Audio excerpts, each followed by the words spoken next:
Hello and welcome to Mile High Reefers. My name is Scott Anderson and I will be your host for this channel. And it's been 7 years of Mile High Reefers. So for today's video, we're going to take a little look at the history of my fish keeping, this tank, and whatever else I feel like. Because guess what? It's my party.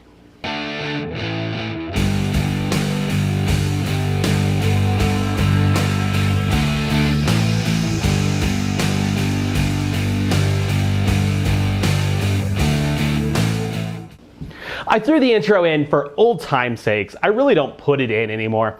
I personally don't see the need for intros at all in a video unless you're trying to advertise a product, which I'm not.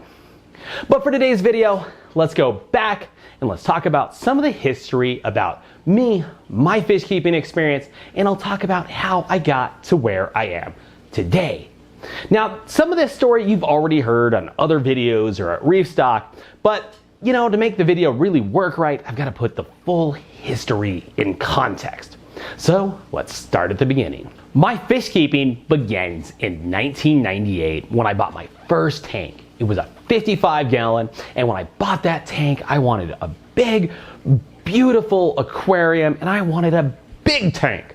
So I went out and bought the biggest tank I could afford, which was a 55-gallon. I know, today 55 seems like such a small thing. But to the 16-year-old me, 55 gallons was this massive dream tank, and I was so happy with it. And I did freshwater from about 98 till just about 2006 when I started doing saltwater. But freshwater was a fun hobby, and it really is a great way for people to get started in the hobby. Freshwater is, in my opinion, a little easier to get started, really just because of the cost involved. Let's face it, a lot of us in the reef hobby will spend as much money on a light as a lot of new freshwater aquarists will spend on their entire tank setup.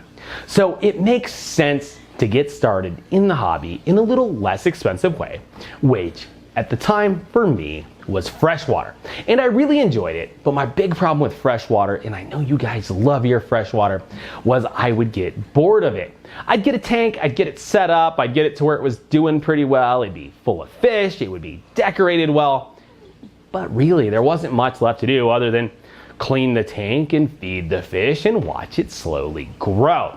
I would get bored of it, so I would try multiple tanks, but it was just became too much or too little of both. But saltwater looked like the place to be. In saltwater, I was gonna get prettier fish, I could have coral, plus this thing would grow and change indefinitely over time. It was a living ecosystem. Saltwater, for me, was an addiction. And I got started with this addiction in 2006 with my 29-gallon Nano. I set this tank up with a 29-gallon hang-on back skimmer and my Aqua C hang-on back skimmer and a hang-on back filter, a couple power heads, the old MJ 1200s on there, and the tank did fantastic for 6 or 8 months. Then everything started to die. Well, coral-wise, the fish always did fine, but the coral all died. I would take samples into the store and have people test my water, and nobody could figure out why I couldn't keep coral alive. I was so frustrated.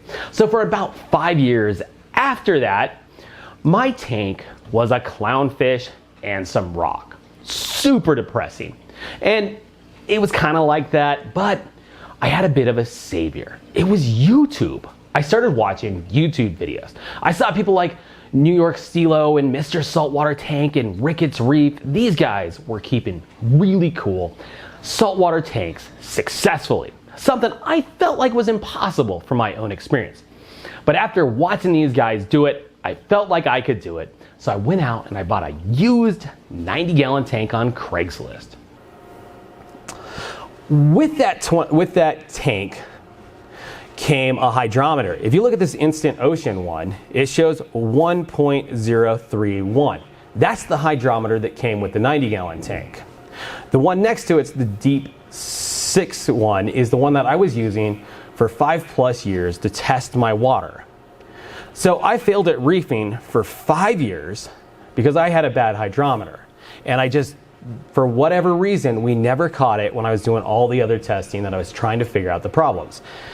And as you can tell by the picture, I needed a drink. There's a beer in the background. It was a bit of a rough day. The 90-gallon tank is really the genesis of Mile High Reefers, and it's also the genesis of the tank you see behind me. Because basically, this is the same tank, but we'll talk more about that in a minute. But the 90-gallon started off as a tank I bought on Craigslist. It sat exactly in this spot, but instead of having the sump and filtration in the basement, I had the sump and filtration underneath. When I bought this house, I saw this spot and thought it'd be perfect for a tank. And it sits right above my furnace room, which is fantastic for having your sump filtration in the basement. But I had one tiny little problem. I had to convince my wife to let me drill a hole in the floor, and that took a good 6 months or so. But once I finally got permission to put the hole in the floor, things changed. I had my filtration down there, I had my water chain set up down there, I had a really cool setup. And that was really the genesis of this. So basically, it's the filtration I have now with a 90-gallon tank on it. So pretty cool. So that filtration we have downstairs, it's had many evolutions, but basically, it's the evolution of 7 years of growth, which I personally think is pretty cool. But the 90-gallon did pretty well to begin with, and when I started my YouTube channel, I started filming with the crappiest rock work you can imagine. And here's pictures of it. I'm kind of limited on what I have for old video and stuff like that, but I'll post as much as I can on here. But it started off with this really crappy lace rock work because guess what? I was on a budget. Setting up a saltwater tank is really expensive, and so I did what I could. So I set it up initially with lace rock. When I finally had a little extra money, I swapped the lace rock out with some of my live rock from the old 29-gallon tank and some dry rock that I had purchased, and that tank did pretty well for a few months. Then it crashed. And at the time, I didn't know why it crashed. And honestly, these days, I still don't know why it crashed. But it does kind of line up with some of the crashes I've had between now and then, which I've always kind of thought were biopellet related. But at this point, who knows? There's a lot of reasons a tank can crash, and I never really found the culprit for that. So I had one crash, the tank started getting better, then a heater failed on, and it crashed hard again. Yeah, rough way to start. But I mean, I had this amazing period leading up to the first crashes, and then it fell. Now, failure is a great teacher. I learned how to deal with a crash. It sucked. I lost hundreds of dollars worth of coral, animals that I loved, but I learned to deal with a crash. Part of life. But once I recovered from that crash, I was able to grow that 90-gallon tank out really well. I was able to buy a really cool coral, fill it up, and I filled that tank up relatively quickly. All right, here it is, 90-gallon, right before the teardown. It's kind of a mess, but there's 2 years of really hard work. I think it's looking pretty good, but I think it's worth tearing it down for what I'm gonna get. Last night the brain coral fell on the anemone, which isn't looking good because the other day that bubble coral fell on him, so he's gonna struggle. We'll see how he does. But all in all, there is the last look of the 90-gallon before I tear it all down. Start over. Newer, bigger, and that's where the 210 comes in handy. Now, the 210 was a bit of an evolution because when I set up the 90-gallon, all I really did was take all the coral that was up here, take it downstairs, took all the fish downstairs, all the rock downstairs, took the tank itself out, the stand out, and brought this stand and this tank in. But I brought it all in, and then I put the tank on top, filled it up with water, added the fish and the coral. All the filtration stayed the same. So basically, I added more volume up top. So my tank went from 90 gallons up here and and quite a lot downstairs to what we see today. I just grew it. It was a fantastic way to grow a tank. And if I was to upgrade this tank in the future, I'd do exactly the same thing.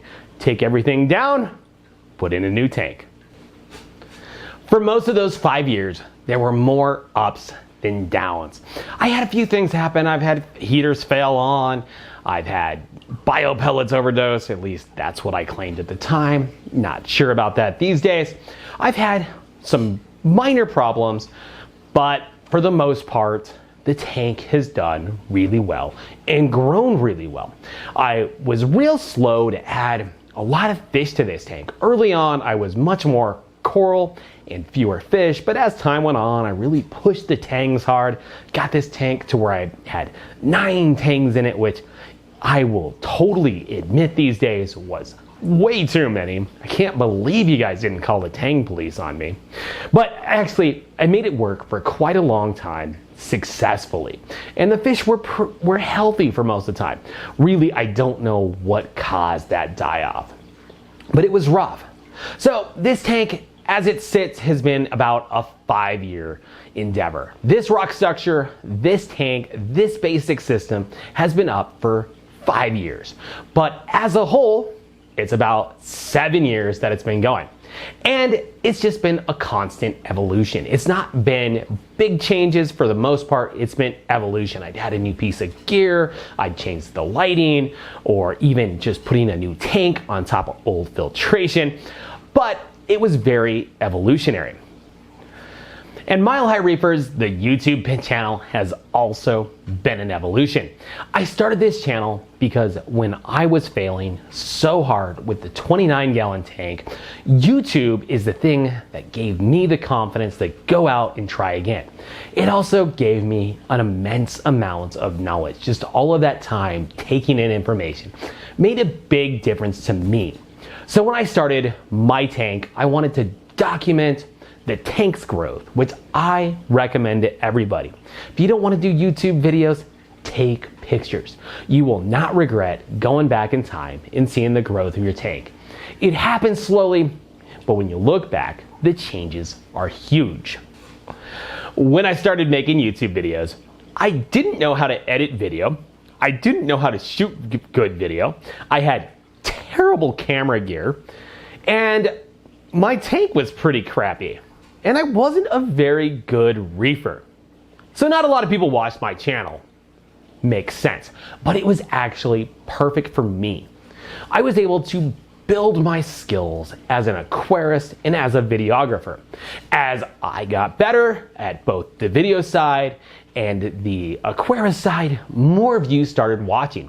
And as I got better and I got more views, I learned more, I tried harder, I bought real camera gear. These days I still shoot on my Panasonic G85 with some pretty decent audio gear. I got a nice big monitor up there I can watch myself on to make sure everything's in focus. So I've really evolved from not knowing at all what I'm doing to putting out, let's call it decent video. I'm definitely not in the running to film the next Star Wars video, but to put out nice, good-looking content on YouTube, I feel like I've come a long ways. I've gone from those crappy videos with a little Kodak handheld, whatever those old school cameras were before cell phones were really any good, to the point where I was using cell phones, to real camcorder, all the way to a full-on mirrorless setup with a mic and everything you need to do decent quality video. And the channel's grown, the tank has grown, and it's really done pretty well for me. In fact, I hate to tell you guys this, I would say the video making side of the hobby is almost as important to me these days as the aquarium side of the hobby. I really just love both. By 2018, I had a tank that was killing it. I had a YouTube channel that was doing pretty well. I was fairly well known in the hobby. And then I got the opportunity to go pro. Now, this was a really good experience for me in so many ways. I got to learn the business side of the hobby. I got to learn so much more than I ever knew about fish and corals and everything. It really was a great experience. Unfortunately, in the long run, I wasn't able to make it work out as a full-time career. It's just the way things go sometimes. And then came 2019. 2019 started off brilliantly. I got to speak at Reef Stock, which was always a dream of mine to go and do something like that. And I did it, and it was great. I loved it, and I still thank Reef Builders for that opportunity. It was fantastic. But 2019, not far after that, really went wrong for me. So far, 2019 has been one of the hardest years of my life. Basically, if it could go wrong in my life, it went wrong. I was in a car accident. I had family members with health issues. The reality is it went wrong, including the tank. This tank crashed hard. And really, it's my fault. I wasn't putting the time and the effort into it that it deserved, but basically, my life was crashing down. And I don't tell you guys this because I want you to feel sorry for me and put in the comments column, Scott, we're so sorry. The reality is life is gonna kick you, and sometimes it's gonna kick you when you're down, and it's failure's a teacher. Just like that 90-gallon when it crashed and I learned how to deal with a crash. Well, this year I got to deal with a life crash. My life crashed hard. But the tank is back. My life is going in the right direction. Things are growing. They're doing well. As you can see, the tank is growing. And right now, my life and my tank are very much on the same plane. They are far from perfect. There's still algae in this tank. It still has its problems. I got some minor fish health issues. I've got some minor coral health issues, but it's going in the right direction. I love the way this tank is looking. Nitrates are undetectable. The algae should finally die off eventually. If it doesn't, we'll dose some fluconazole. It's hard in life when you're going through that downward spiral to build yourself back up. And a few months ago, I would have had a really hard time sitting here making this video because life was really hard. But now things are getting better. The tank's getting better. I've got a career I like. I've got things going in the right path. Wow, that was quite a bummer, wasn't it? The reality is, with this channel, I've always done my best to keep it real. I show my tank in less than ideal conditions. If it doesn't look the best, I still show it because it's part of what's going on with this tank and my life in reefing. And I think it's real important as a reefer and as somebody on YouTube that I show the tank when it's not at its best. So yeah, there are times when I'll show the algae in the tank. If a coral dies, I'll show that. I'll tell that story. And a lot of times I'll get comments like, wow, Scott, your tank looks like crap. And the reality is, yeah, it does look like crap. But the fact of the matter is I show that, and I show that because to me, it's really important that I show the ups and the downs. Because I do not know anybody who's kept a big tank for the long term who hasn't had downturns. With that, when I video my tank, I try to keep it fairly real life when it comes to the color and stuff. If anything, maybe I tend to undersaturate sometimes, so it's not quite as nice. I don't use the gel filters most of the time, although I do have them. I just personally don't like gel filters. They give it this real fake look, and then you'll see those people on YouTube. They'll use the gel filter and then they'll turn the saturation up, and you'll have this tank that looks like it's from an alien world. It looks amazing, but I can just look at that. I know the corals, and it's like, no, your tank doesn't look like that. So I'm trying to find a nice balance between showing a beautiful tank and keeping it real. When I first started this channel, I wrote something that I want to read you now. This is in the About section of my YouTube channel, and it's Mile High Reefers is dedicated to the saltwater and reef aquarium hobby. My name is Scott Anderson, and I am a hobbyist from Greeley, Colorado, hence the name of the channel. Yeah, the channel name was meant to be funny, and it was meant to be something you can remember. I mean, it just makes sense. I am by no means an expert in the hobby, but who really is? It has been my experience that the best way to learn something is to try it, then teach it. And this is the primary goal of my channel. As I learn more about this hobby, I will share my experiences with those who choose to follow me on my journey. This way, we can all progress and learn this incredibly addictive hobby. I hope you find my channel to be entertaining, educational, and fun.